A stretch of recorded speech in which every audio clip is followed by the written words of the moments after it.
So who do it? very pleasant good evening to everyone in the live.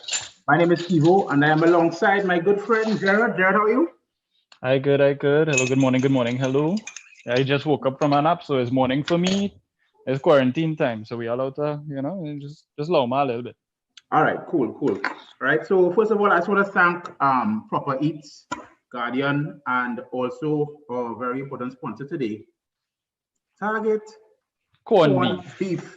Corned beef is a staple. I have been eating corned beef for the past 25 years, and I must say corned beef has brought me through some tough times. So corned beef, I want to thank you on behalf of Keevo. Thank you for bringing me through some tough times. And today, Gerard, give me a little insight into what we're going to cook today now, because so it's corned beef and something. So today we will be doing a classic Trinidadian meal that has gotten my father and myself through some starvation times when my mother wasn't around to cook for us. So we're doing corned beef and cabbage, a very familiar and very approachable meal that many people have eaten before and many people will eat again. But this time we put in a little spin on the cabbage side of things. We're gonna make sauerkraut. Sauerkraut is pretty much a fermented or naturally pickled cabbage. It's originally, I think, German in origin. Right. Yeah. And that's gonna add a nice little acidity to the cabbage that will cut the fat in the corned beef that you find very frequently. Okay. So yeah. All right. So we have a professional chef, right? Yes, I am. I am indeed. I've been doing this for 6 years. 6 years? Okay, nice. Yeah. As look young, but I mean, I'll try and know, but I know today. All right, nice. All right, cool. So listen, I'm here to take instructions. I know to cook corn because it's a certain way, but you have a different way of doing things. So correct. So before we get through before we go through the easier part, which is doing the corned beef itself, I want to start by teaching you all how to ferment. Ferment. All right, cool. I'm gonna be throwing around a couple big words here and there. Keevo, if you feel the need to ask questions for of any lingo I might be using for explanations, you let me know. You ask. Okay, right? Great. All right. So sauerkraut is a very easy and approachable way to start fermenting. Fermenting being a really great way to preserve foods in general. And it's things that we see every day that you don't realize. Not necessarily fermenting, but preserving by adding salt. Yeah. So today, as there would have been salt specifically, I asked for non-iodized salt. This is salt from the container that we have here. Yeah. But the reason you wanted to not be iodized is iodized salt actually prevents or inhibits the proliferation of said bacteria that we need. And it's these lactobacterial cultures in particular that we need to acidify the cabbage. So it goes from this into something that looks like this. Okay, cool. Right? So the salt is going to draw out moisture and is going to help to preserve the cabbage. And the bacteria that are present in it are going to, as a byproduct, make lactic acid, and that lactic acid is going to act as vinegar to pickle essentially the sauerkraut. So what we're going to do is we're going to start with a half a head of cabbage. Okay, let me cut this in half. Cabbage here, right? Cut that in half. All right. And remove the core. Right.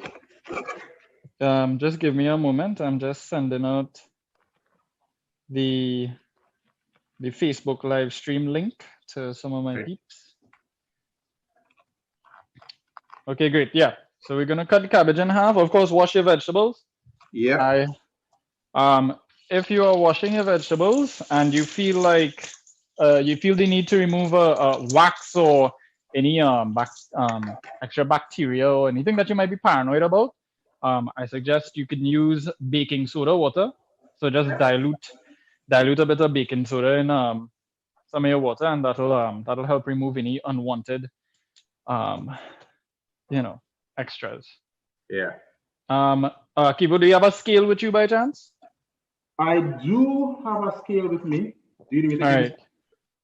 Okay, so what we're going to do is we're pretty much just going to, it's a very simple process. Fermentation and pickling we don't really do it too much in Trinidad, but it is a great way to save and enhance the flavor of a lot of very simple ingredients, like cabbage being a very humble ingredient itself. So now that you've washed your half head and you've removed the core, we're just gonna slice this. Just slice it like you chop it up like you would for coleslaw if you're making a nice little coleslaw, you know. Okay. Yeah, so you could half it if you want. Again, you could just go about it like this.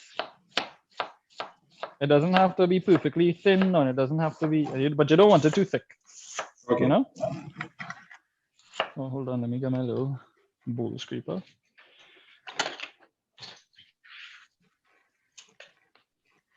So I usually weigh this. A lot of the times people at home don't have a scale. Yeah. Which I don't expect them to necessarily, unless they had a chance to get out and grab one somehow, or if they're into baking.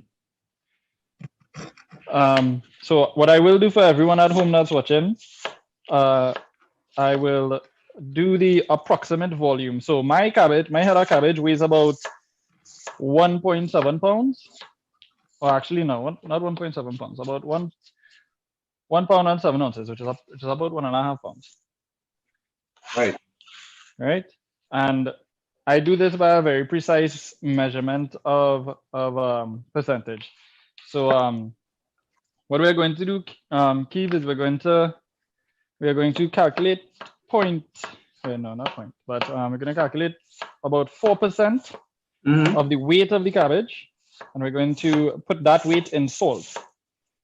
Okay. Okay. So whatever you get, you just multiply by 0.04, and that is how much salt you'll be weighing out to add to your cabbage. Like I said, I will be doing the volume measurement for anyone at home that wouldn't have a scale, which I imagine would honestly be a lot of people. So after chopping up my cabbage, it came up to a pound.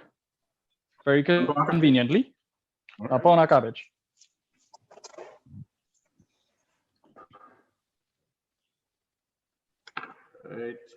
Right. So you have your cabbage chop up there? Yeah, chop it up here. I'll put it in one bowl here. So in a separate bowl, we are going to weigh out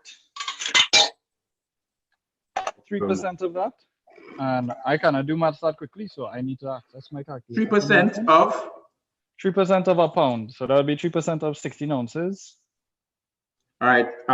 Carry one. Probably around 4 point something. So we get 0.48. Yeah. And in grams, that would be 0.48 by 28. That would be 13 grams of salt. So 13 grams of salt would be, how much is 13 grams of salt in a tablespoon? So you know what I will do? The whole precision, Gerard, right? It is right. For us to get a perfectly fermented cabbage. Essentially, because if it is too salty, it's going to take too long and it's going to be almost inedible. You're going to have to wash it or something every time you eat it. But if you don't put enough salt, what is going to happen is, especially in Trinidad, it is going to ferment very quickly, and it might go bad very quickly as well. Okay. So I'm going to change the units on my scale. So you said 14 grams? Is 14 grams you guys? Yeah. All right, so 14 grams of salt equates to about a half of a tablespoon. Half of a tablespoon. Half of a tablespoon. Let me make sure. Let me just double check in my calculator. I do this right? 16 by 28 multiplied by 0.03. 13 grams. Yeah, man. So it wouldn't seem like a lot at first. You could put a little extra if you feel like the cabbage need it. And what we're also going to do, Keevo, is we're going to take a little knob of garlic. Yeah. We're just going to clean it off. Normally, I would say use a spoon, but for the point of expedition, I will just chop that off very quickly. And you don't even need to weigh this garlic. After you take the skin off, I just hit it a little side of the knife and crush it. And we're also going to take. I don't have the knobs already, so. Nice. And have a little 1 clove of garlic. You could put as much garlic as you want in this, huh? Okay. You could put 1 clove, you could put 3 cloves, you could put 5 cloves.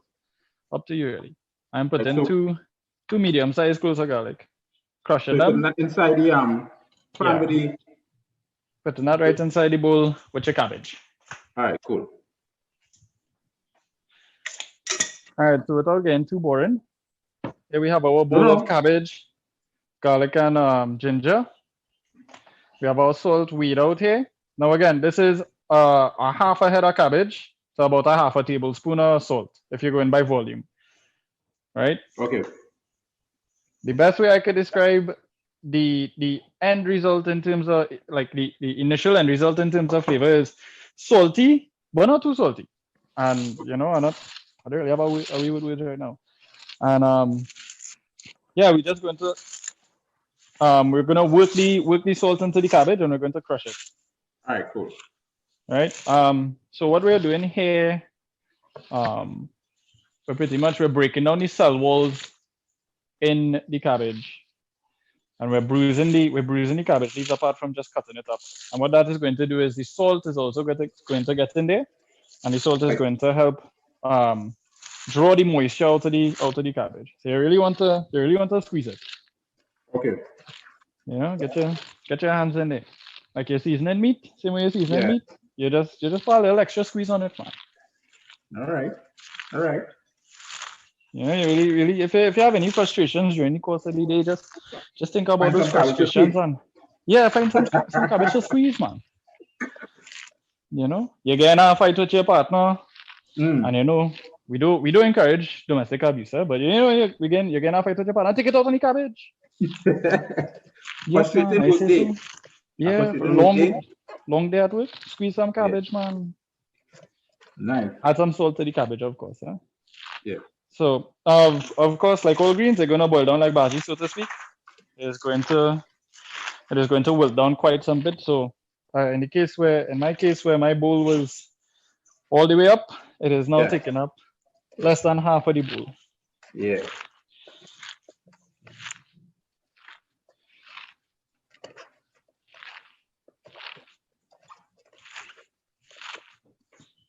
Right. So, once you feel like you've gotten a good bit of moisture out of that cabbage, right, and you can feel it's wilted, and you can see the size decrease.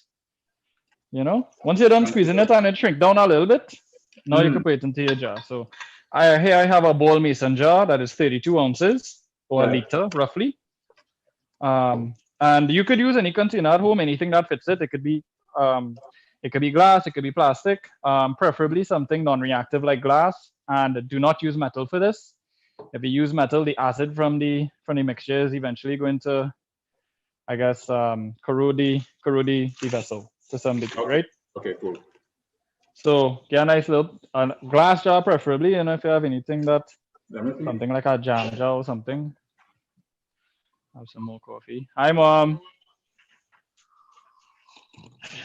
I don't actually know if my mom watching, but it's all right. All right. Are you there, Gerard?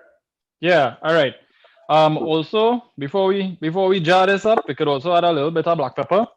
At this point, I would also encourage you, if you want to experiment and add whatever spices you might want to add, whether it be star anise or black pepper or literally whatever you have in your cupboard, and you think that you want that flavor in there. In this case, I'm going to keep it simple. I'm just going to put some already ground black pepper. You could put things. You could put jeera. You could put fenugreek. You know, anything. So I'm just gonna put some ground black pepper. A healthy amount. I want to say about a half a tablespoon again. All right, nice. You know, just a little shake. The process. Yeah, just like, rub it in. It's like cabbage chow, boy. Yeah. That's actually is the same idea. So what you're really doing when you put it in the jar is you're leaving it to kusume. You know? Boy. Please explain to people what kusume means. Kusume. So kusume is basically the process of letting it marinate. You know, you're just letting it soak in again, let it soak in all the goodness. Nice. Also at this point, if you would like to put shadow benny in this, you could also chop up some shadow benny quick and throw it in. That's optional, you know. This is my shadow benny. Well, make sure that's not all, because you gotta save some for the corned beef. Yeah. Now, be careful.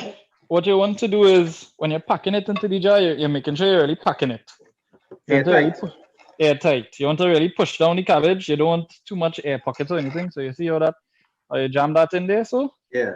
Right. So you just and this is how we go in. So every handful of cabbage you put in, you just jam it. So what is the professional? You cut off there a little bit, Keevo. I say your audio cutting in and out there. You hear me now? Yeah. Yeah. Shadow Benny, right? Right. What is the professional tool? Well, so shadow benny or bandania, as we call it locally. Right. If you are in the States, if anybody is watching who live in foreign and thing, or who is also trapped in foreign like myself, right. If you're looking for it in a West Indian market or in an Asian market, you look for it under the name culantro. So like cilantro. So it's not cilantro. Not cilantro. Cilantro is like the weak imp's cousin of shadow benny now, boy. Yeah. He's nice. Yeah. For sure.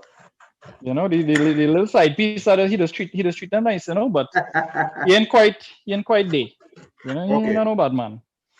So you want to make sure. Okay, so right. So this is what you want to achieve when you're compressing it in the jar. Is you want to see the juices from the cabbage, basically. At the bottom. No, you want it all over. Okay. Ideally, you want the cabbage juices to be covering the cabbage when it's in the jar. Yeah. Because that is what is going to keep it preserved. You see, like, I don't know, you ever make garlic pork? You ever make? Garlic pork.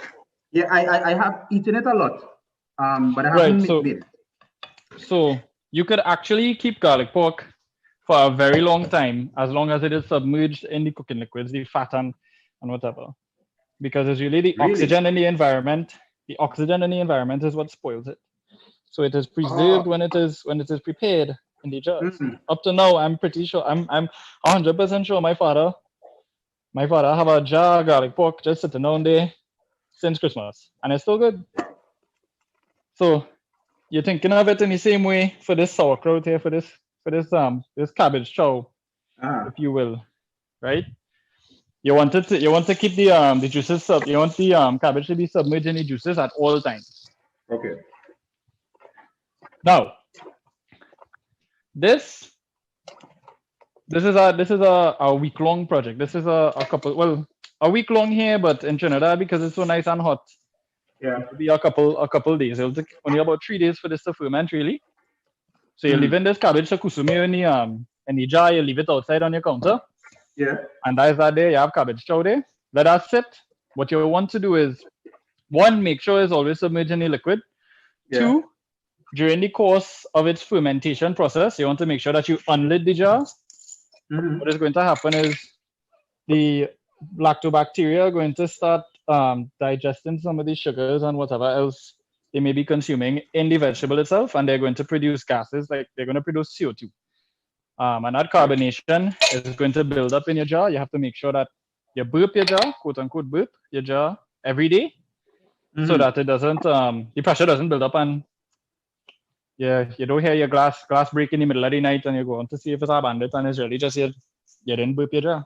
Yeah, boy. All right. I know. So it's very dangerous. Not really. Just make sure and burp this daily. All right. I was just making sure I come back. Is there? Yeah, man. Press it in. Make sure that. Yeah, man. Press it in. And if it is, you feel like you didn't get enough liquid out of your cabbage, then you could add a little bit of water, just so that the water covering the whole mixture. Yeah, man, we're looking good here. Some nice cabbage chow. Right? Yeah, man, I say so. Coming soon, Keevo's cabbage chow. Look for it. Right. So this will take 3 days. Okay. Now I have a jar that is, now the shelf life on these things is real long, eh? This will last you 4 months, up to months. Okay. You know, I would say in Trinidad, you let it ferment, you let it get nice and acidic. It will start to really taste like chow. If you put your bandana and your black pepper and your garlic, it will really start to taste like chow. And I would say after that first 2 weeks of leaving it out, you can keep it in the fridge and it will stay. It will stay. The same way how pickles don't go bad is the same way the sauerkraut wouldn't go bad just so. Nice. Something had to be really off if it to go bad, you understand? Okay. All right, cool. So I have this jar of sauerkraut here from before, but for the sake of replacement, Keevo, what you could do is you could just chop up the other, I would say about a quarter head of cabbage. To go with the cabbage and corned beef, to just for the sake of demonstration, to replace the sauerkraut that I will be using on my side and this side of the recipe, right? I'm gonna check my fridge here. I have to go and get something in my fridge. People, don't forget that this is all being done in part with Guardian, Propa Eats, and Target Corned Beef. And this is for the Guardian Neediest Cases Foundation Fund. So I really thank everybody for being on the live. Make sure you send any contributions. Make sure you support this initiative, because this is a fantastic idea in terms of learning how to cook some simple meals and making sure that no family goes to bed hungry. Remember that.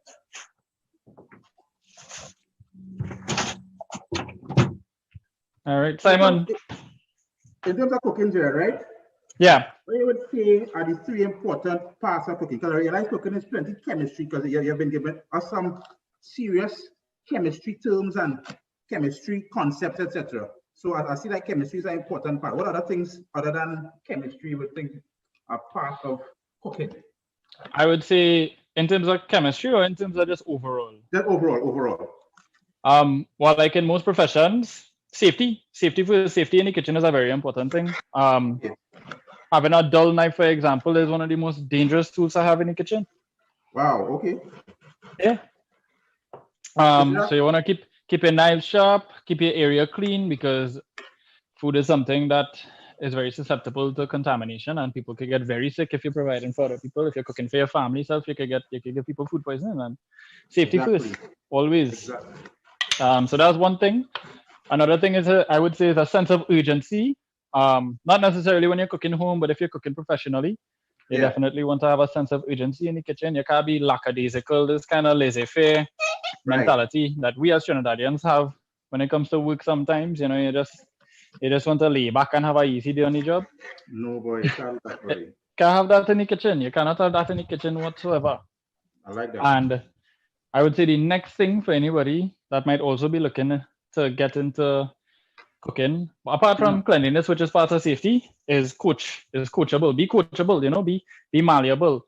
If somebody asks you to do something, or your boss tell you, hey, well, do X by Y and this is how you do it, then just do it that way. Do it that way. Do it that way. That's all it is. You don't have to fight. There's no fight down scene. You understand? Always look forward and always try to grow from your experiences work-wise, you know? Yeah. And so those are the three things that I would say are essential to cooking. Well, from the comments, Gerard, I'm seeing somebody say, Mark is saying they haven't fermented stuff it intentionally, but do it with beef all the time, right? Because it never freezes fresh, and he doesn't eat it for weeks plus. Is that okay to do? I being somebody who has gotten food poisoning several times in my life, tend to avoid anything. I have a rule that might seem wasteful to some people, but my rule is when in doubt, throw it out. Yeah. So if I see something like a protein, like chicken or beef or lamb or whatever it is, and I see it bubbling, I'm not going to eat it. But if by ferment he means maybe marinate it or season it with salt for some time and then freeze it. Yeah. And I mean, the salt will preserve, but when in doubt, throw it out. That's my motto when it comes to those kind of things. I fully agree, boy, because I remember when I was in UE, right? I went from a friend named. My friend decided to make some pancakes, right? But when I saw these pancakes, dog, I found the pancake come out big, so like burger bread now. I said, well, something had to be wrong, but I'm hungry now, and it's UE days, so I need to eat. Right. Plus, I ate 3 of those pancakes, and I had a rash over my body for 24 hours. Nah, you know why?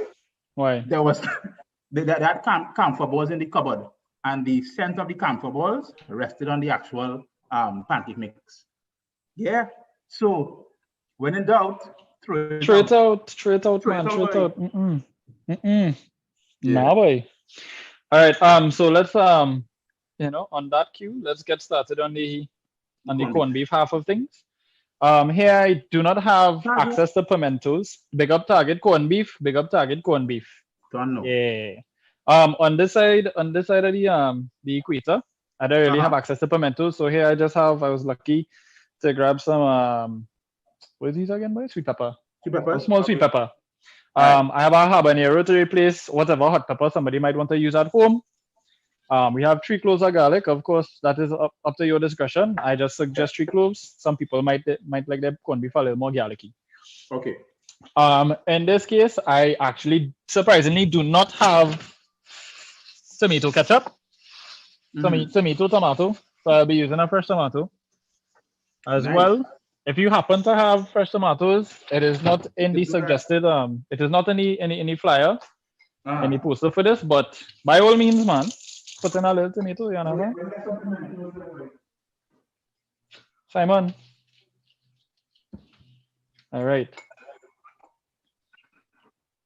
Drink some more coffee. Thank you.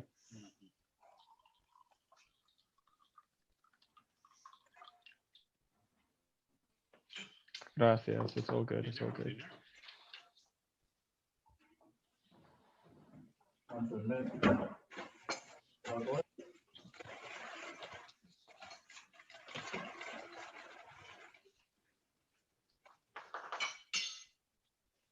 Kibo, you there? I'm here. That's what all right, cool.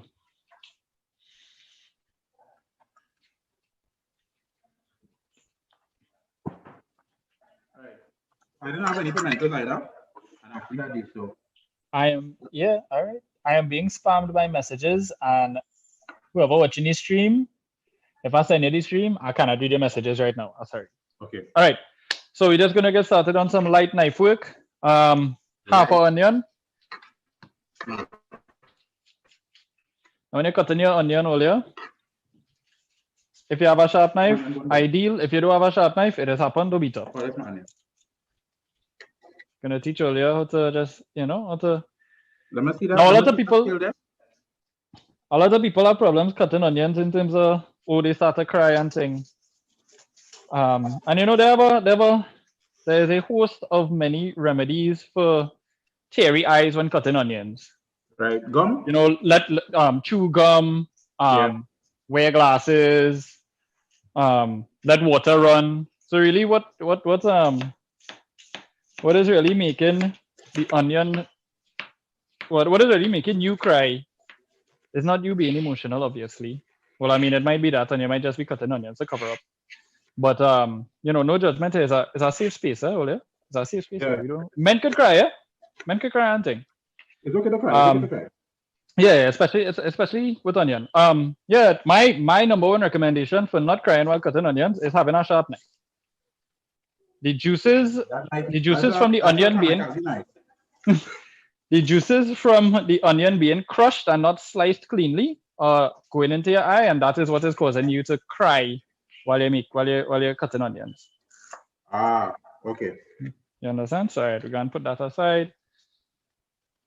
So what I like to do is what most people do is they make incisions along the side, as you saw me do, then turn the onion 90 degrees, and then make incisions from the top, going across, and then finally cutting it into cubes like I just did. Sorry, I did not explain that while I was doing it, but here we are, right?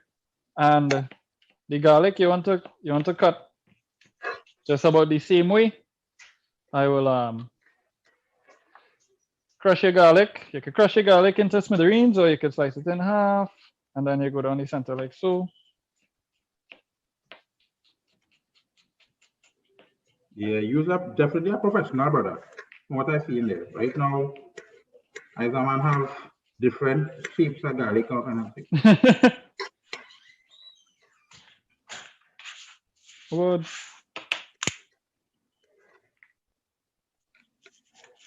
Yeah, and it's just so I want to address the elephant in the room, or the cow in the room, as you will.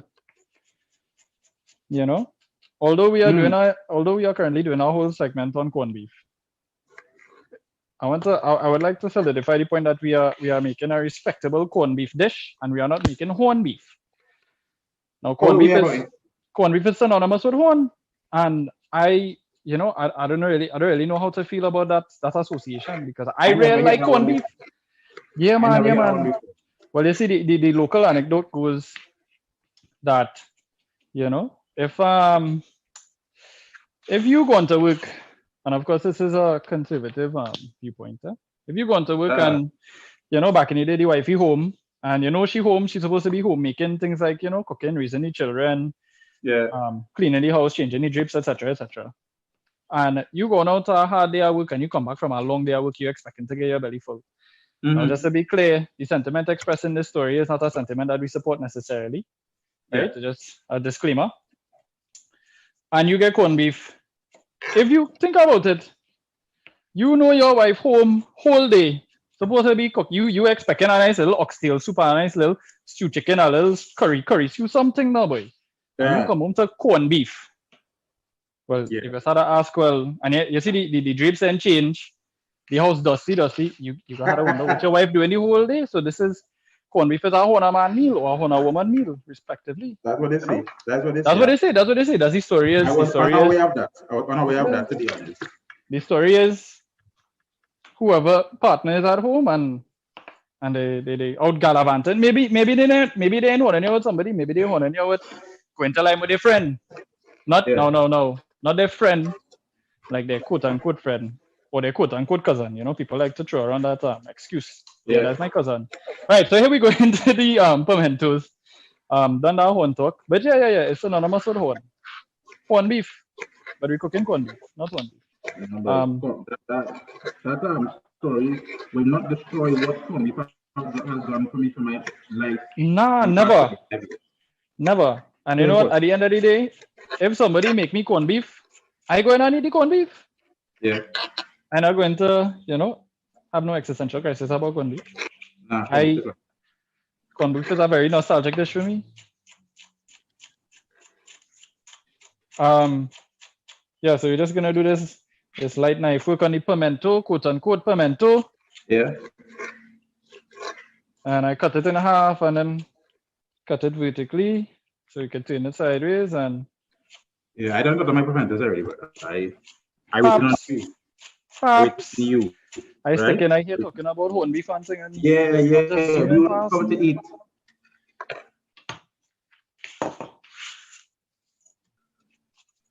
All right. And lastly, I will be doing the tomato. All right, I made my own tomato paste. Right? From the grocery. So, how about the grocery? Hype, yes. So I just gonna dice up this tomato here, quick, fast. So tell me, in terms of this whole COVID and whatnot, bro, what have you been doing to keep yourself, busy, other than cooking, of course? Apart from cooking, I've done, I guess, another form of cooking, I guess, is preserving and processing all these fresh ingredients that me and my partner, my brethren, who are staying by, he went and he buy a bunch of bulk. Like he bought groceries in bulk, as a lot of people would tend to do in a crisis such as this, right? And we've just been going through a lot of different preserving methods, apart from pickling, fermenting, curing, drying. So I'll just take a quick detour and show you all the little jars and stuff that I have.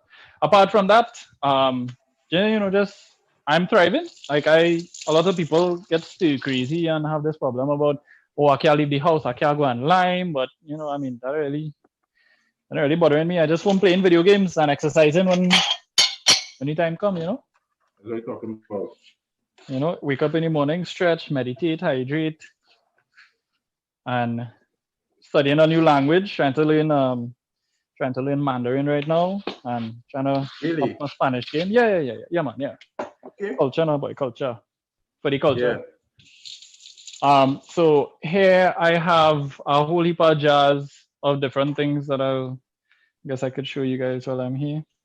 So these are fermented carrots. Yeah. You think of it again, like don't think about it as pickling, just think about it like think of it like chow.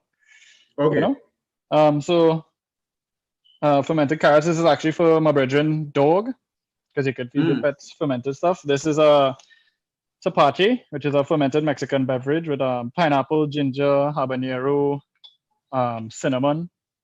Over here we have pickled celery, carrots. This is sauerkraut I just made, pickled ginger, and this is kimchi, homemade kimchi with garam masala spice instead of regular. This is fermented ramps, which are wild leeks, and here we learned how to. The cooking station. Take it into that corn. How do I flip this camera? Don't forget people, Target corned beef. corned beef. All right. Yeah, you have your hot pepper? You chop up your hot pepper? Yeah. So let's get into the cooking there because my belly growling, bro. And I ready to take time soon. Nice. All right. So on a medium heat, you wanna get your pan going. Medium high heat. Now you're not going to need any salt, any additional salt, because obviously the corned beef already is well seasoned. You know. So a generous helping of oil. I'm using a cast iron skillet. You could use whatever iron pot that you have at home. Nice. Right. So because it's a cast iron, it's gonna take me a little while to heat up here. Okay.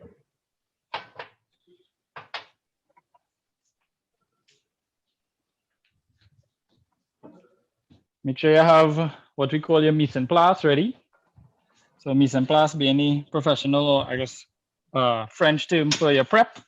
Have all your ingredients on hand, have it ready to go.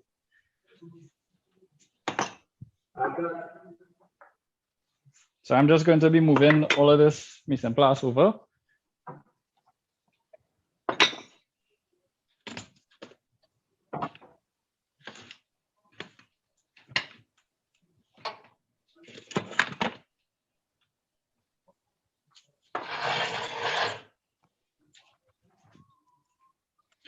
And clean as you go, because the faster you clean up, is the less mess you have to deal with at the end of the day when you're done cooking. Right. So if you see me disappear, it's because I'm watching something. All right, guys. So let's get into the donations. Don't forget, we want to make sure that we have people donating towards the Guardian Neediest Cases Foundation. So as much as you can, make sure you see the link, click on it, and contribute towards this fantastic issue. All right. So I have my pot. I hear the oil bubbling. Right. So if you're using olive oil in particular, you'll know your pan or you'll know your olive oil is ready when it becomes aromatic and you can really smell. You know, the scent will lift off of the pan. Right. So add your onions first. Nice. Add your onions first, and you're gonna cook those down. You just wanna saute them. You just wanna sweat them a little bit, just until they're tender, nice and tender, a little translucent.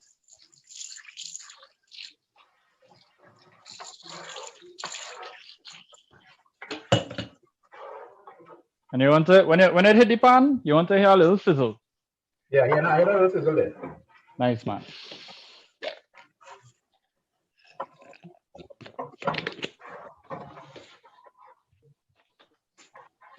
You could also put your hand over the pan to feel the heat if you're accustomed to cooking. Yep. But my hand is also very cold right now because the water here is very cold. All right, so I am using, Keevo, you're using olive oil? Yeah, olive. Right, and I'm just using regular vegetable oil. Literally any oil will work. You could even use butter, but if you're doing it on butter, be careful because butter burns and has a lower smoke point than vegetable oil and olive oil. Okay.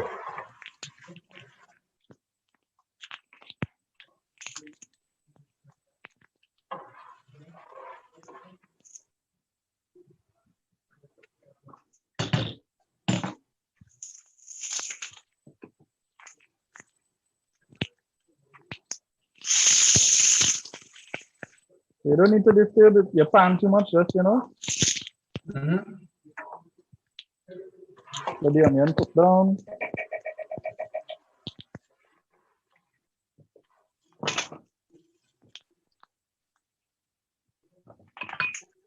I love the smell of cooking onion and garlic. See when I hit the pan? Yeah. One of my favorites in the kitchen, especially garlic. All right, so my pan is quite hot, so my onions are actually beginning to caramelize a little bit, which is fine. Yeah. Now we're gonna add in the garlic.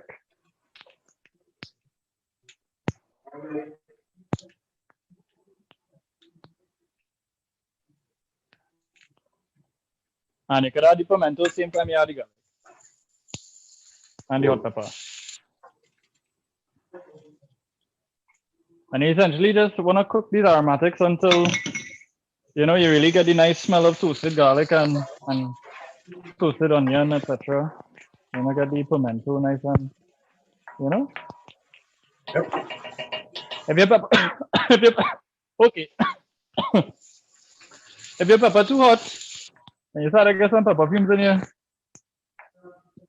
just turn on your little vent if you could, or crack a window, pull your laptop fan, blow it in your kitchen, something. And crack a window one time too, yeah? Before the smoke alarm go off. Now at this point, I will be adding the tomatoes. If you have the tomatoes, cook it off one time. If you're not doing tomatoes, that's fine. And my doing tomato paste. Right, so you know, if you're using tomato paste versus ketchup, there's a difference. So you have the ketchup or the tomato paste? Ketchup. All right, well, you'll save the ketchup for later. If you at home don't have ketchup for some reason, like myself, and if you actually happen to have tomato paste, what I would do is I would add the tomato paste now as I'm cooking off the tomatoes and the other aromatics, and you kind of just want to let it cook off. Whereas with the ketchup, you want to add it a little bit later. Okay, cool. So at this point, let me see we can see your pan there, Kevin. Yeah, you can do that. But I can't add the ketchup before. Nah, don't add the ketchup before adding the corned beef and the cabbage. Well, that was already done. Okay, all right, so that's fine. All right, so now add the ketchup. In this, not the ketchup, sorry, add the cabbage. Yeah. In this case, I am going to add my sauerkraut. Okay. Because you really want to saute the excuse me. You really want to saute the cabbage a little bit before adding the corned beef. Okay. And you don't have to put too much, you know, just put how much you want. Eyeball it, yeah. It don't too strict, it's cabbage and corned beef. You know? Yeah, don't want to overdo it. Don't want to overdo it. You don't want to eat cabbage with a side of corned beef. You understand? Sure.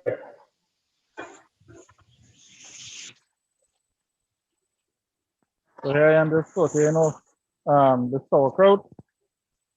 And because the sauerkraut is broken down more than regular cabbage would be at this point, it's not going to take too long.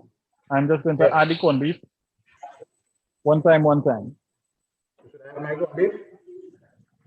Now you can add the corned beef there, Kivo.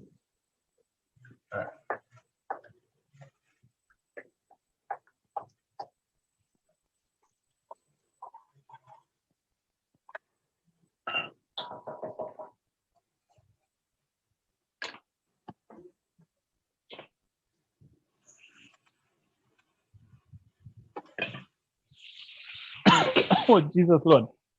That pepper hot, boy. That pepper hot, boy. I can like to tell you. All right, so again, medium high heat. We're gonna cook this off.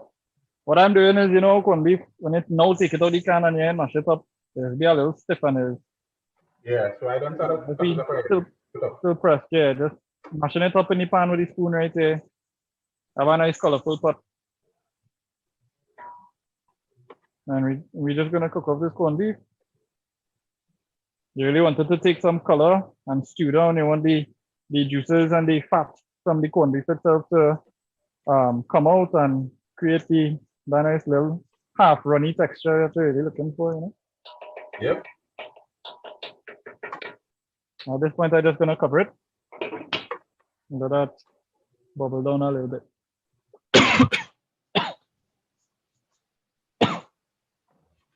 Back to the oh, hold on.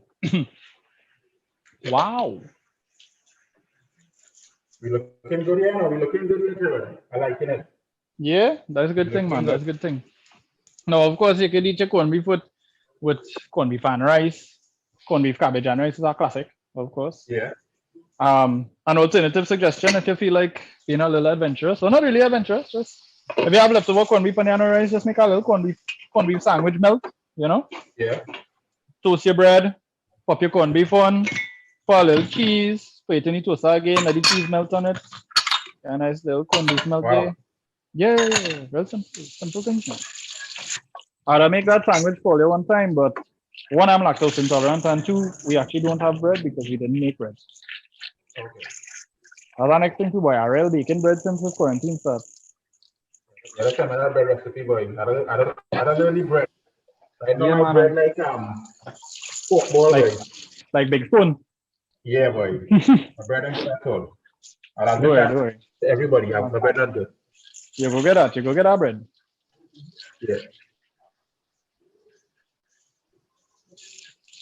Have a little extra tomato ketchup here. Should I add that now or? Let me see your pot. Let me see what it's looking like before you add it. If possible.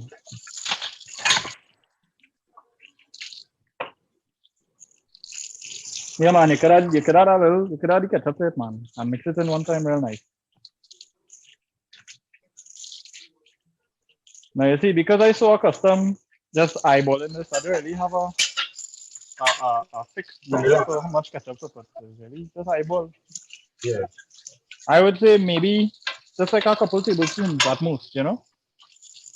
Yeah. It don't gotta be a lot. It's just to help build the quote unquote gravy, you know? I put some black pepper too. Yes, man. Yeah, man. Put that in one time. I forget. I couldn't forget about black pepper. I'm so busy coughing from the hot pepper in the pot now.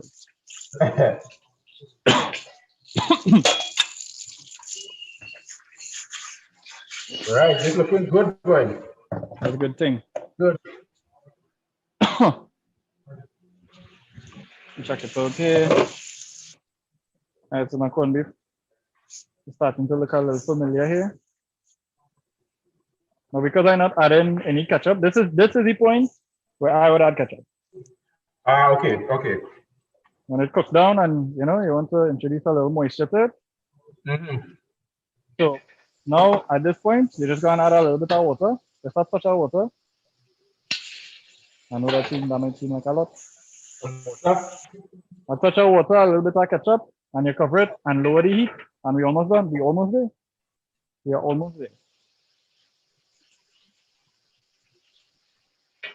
I'm gonna add a little bit more water because I prefer it a little runny. So it is mixed down good with the rice. Yeah, the getting that in that rice, yeah, that's true. Somebody comment. Nice. Okay. All right. Nice step, G. Nice what? Don't oh, okay. All right. Yeah. All right. Okay. Moving on. Move on. Let us move on. Moving on. Let us move on. Sprinkle a little black pepper there. And because I'm using a cast iron pans and pots tend to maintain their heat pretty well. Yeah. So I'm gonna turn mine off and just gonna let it bubble on itself for a little while. But this is the consistency on it, And we just can't cover this. And we are, I wanna say, 3 minutes away from being completely finished. Good. Cheese on bread, man. Nah, boy. Yeah, we're going to the Corona. No. Corona corned beef. Corona pepper. Ooh, that hot pepper is no jokey hot pepper, no? Give me a taste there. Was he taste test? Was he verdict? Now do you taste test with the spoon or do you taste test in your hand? Now I, as somebody who work in kitchens, always take a separate spoon to not cross-contaminate anything. If you're cooking at home, and it's for your family, fine. But in this time of COVID, you want to really minimize them kind of thing, you know. So you take a spoon that you're cooking with. No man, you mustn't do that. So I have a separate spoon here.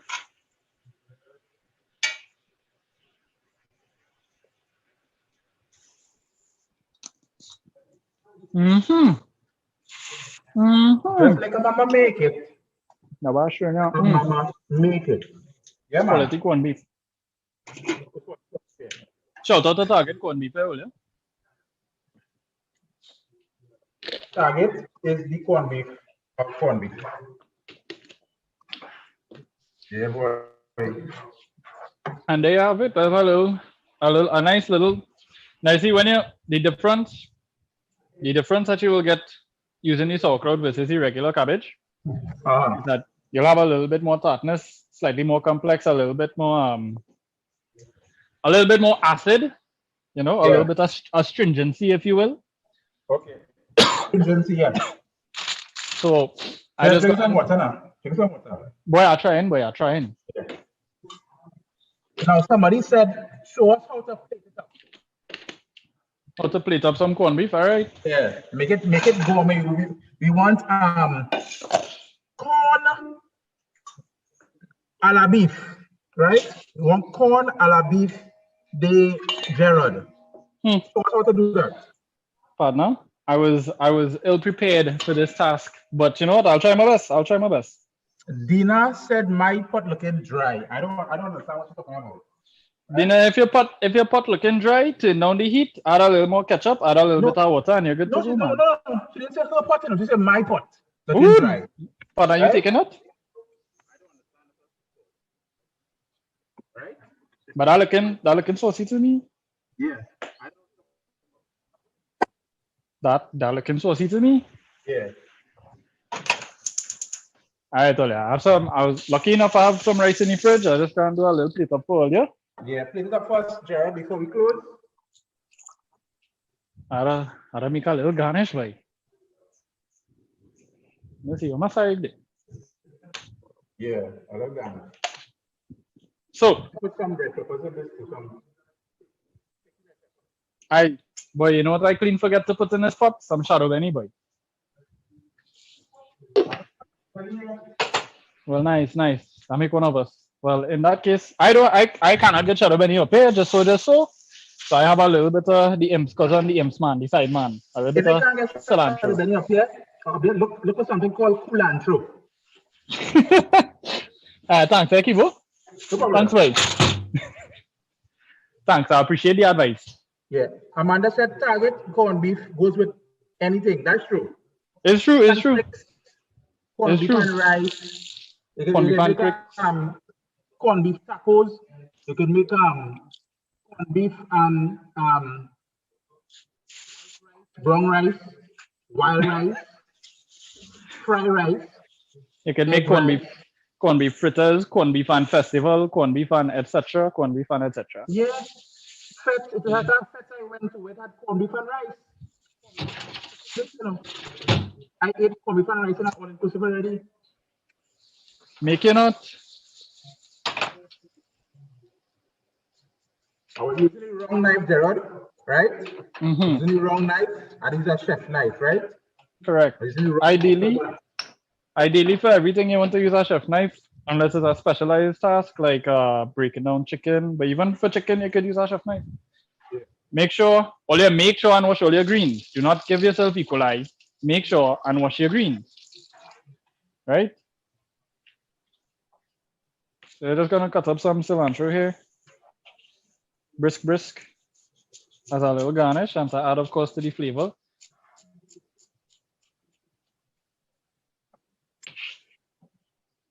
And we have a little chive here. Chive now, you could put chive, you could also put chive in your corned beef just to finish, and if you want a little extra garnish or just in general. No Trinidadian. Red peppers. A little crushed red pepper. Pops, you fancy? Yeah. All right. So put our fridge in. All right. So we have our plate. Oh, you want to use a bowl? Let me use our bowl. I don't like. I don't like eating rice out of plate and thing.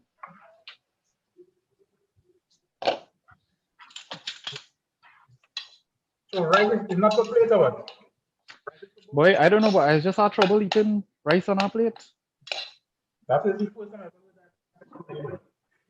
I don't know, but I might just be a very simple guy, you know. I just prefer a bowl when it comes to rice. So just keep your rice nice and hot. You not have to fight up to chase down no rice. You know, son. Real simple. Basmati rice, jasmine rice, white rice, brown rice, parboiled rice. Just go and do a very simple plate up here for people. Nothing too fancy, but a little fancy, just a little bit.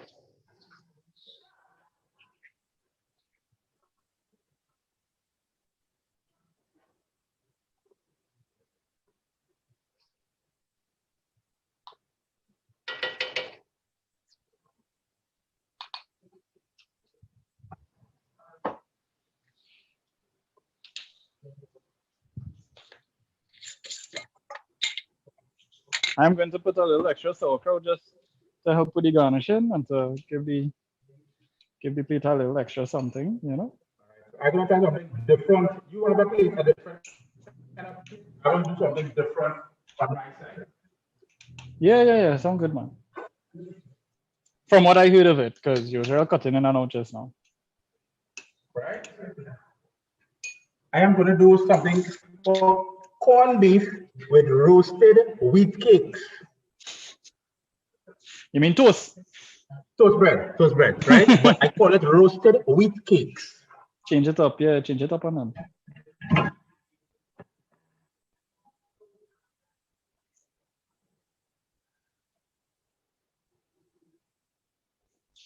All right, so here we have our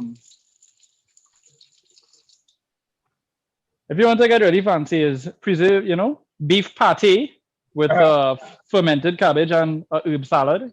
Wow. We have on top of a bed of lovely fluffy jasmine rice here, you know. Wow, look at that. Yeah. Look at that. Simple and clean. That's $200 in the restaurant, sir. Yes, sir. 150.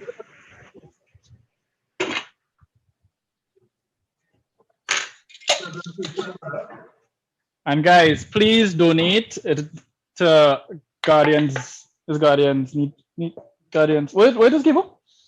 Huh? Was he charity we helping it? Oh, the charity is Guardian Neediest Cases Fund.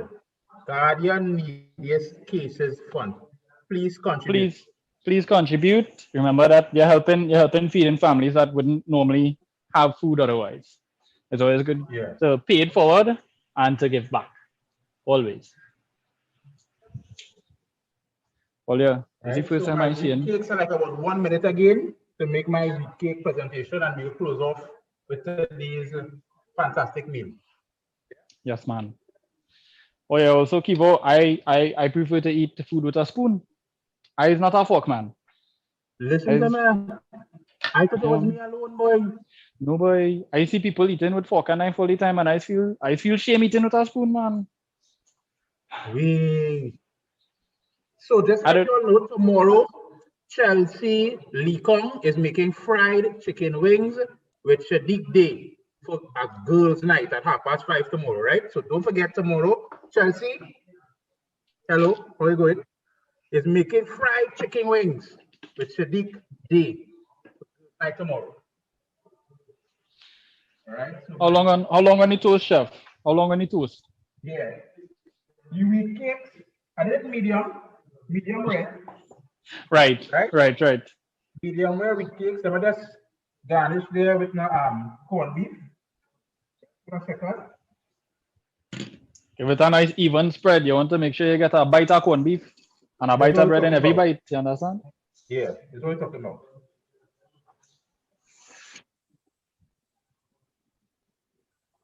Right. Let's put some more on this one. Again, buffer pay. Hold on. So what, boy?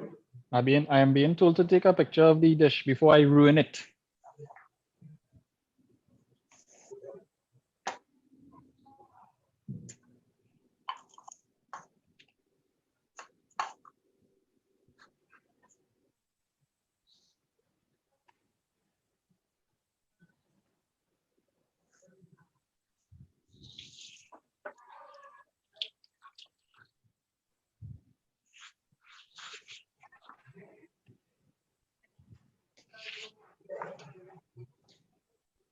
How long? How long? Come, people waiting on this. People waiting on this. Check how we looking here. Roasted wheat cakes. Right? How we looking here, Gerard? Yes. Yes, man. We love to see it. We love to see it. Presentation. You got 10 out of 10 for presentation by Keevo, boy. Of course. This is appetizer, right? 150, right? 150 for this portion. Yeah, I'm gonna taste it to make sure we're not there. You want to make sure you have a nice crunch from the wheat cakes, you know, a nice little textural difference. Yeah. This is great. We've been here. Make sure and take a picture again before in my messages here. You gotta take a picture before you bite into that again, that's all, yeah? I have no wheat cakes, so I'll do a picture again and send it. No problem. Awesome. All right. So, and guys, this concludes our corned beef and cabbage. Again, big up to Community Kitchen. Yeah, of course. Yeah. Big up to Community Kitchen. Big up to Propa Eats. Big up to Target corned beef. And drop a little. Guardian. Big up to Guardian. Guardian's Need is Fun. Please, guys, contribute. Remember, you are helping feed families. You understand? Not just one family.